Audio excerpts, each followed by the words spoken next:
R.I.P. R.I.P. Rest in peace. Rest in peace. Well, you already know, got a word for you on this morning. Good morning, everybody. Happy Tuesday morning. What a wonderful morning it is. Time to get into the Word of God on this morning using an acronym that we typically use at a time in which we are sorrowful, we are remorseful, we have some grieving that is going on. But this morning, a little different. RIP, RIP. But before we get into that, let me just welcome a few people and then we're going to get into the word. Good morning, Joel. Good morning, Victor. How are you on this morning? Yvonne, how are you on this morning? What a wonderful morning it is. Glad to be with you on this morning. Good morning, Angela. I'm on time this morning. Yesterday, man, I was 30 minutes late. I don't know what I was thinking.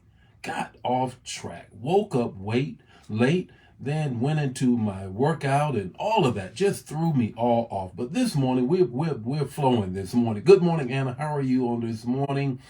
Good morning. How are you all on this morning? Diane, how are you on this morning? I hope you got your aura ring. Good morning, Betty. How are you on the East Coast? Grand morning to you as well. Carolyn, how are you on this morning? Anitra, how are you? Let's get into it. Let's go ahead and get into the word on this morning. 5 minutes or less, the morning manna, text, talk, takeaway. Here is the text. This is Apollos, who is possibly the author of Hebrews. And in the 4th chapter, the 1st verse, he's speaking to the church that is under a great deal of persecution. He writes this: Therefore, since the promise of entering his rest still stands. Underline that. It still stands. Let us be careful that none of you be found to have fallen short of it. The promise of rest still stands. Apollos is writing to a church under tremendous amount of persecution.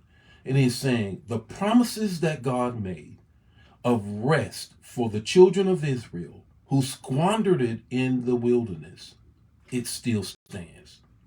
That God is still ready to take them into, and the believers at that moment, and to us, rest. Rest. You already know I'm live. There's the phone ringing. And here we go. The first thing I want to share with you is this: rest from your stress. Rest from your stress.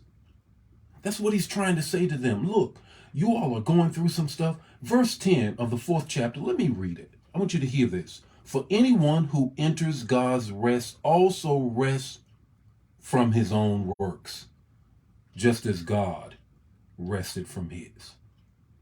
You stressed out, and this is the most stressful time of the year for many people, from work to the party, to the Christmas party, to trying to shop, trying to please everybody. This is a stressful time of year. Rest from your stress. Rest from your work as God rested from his.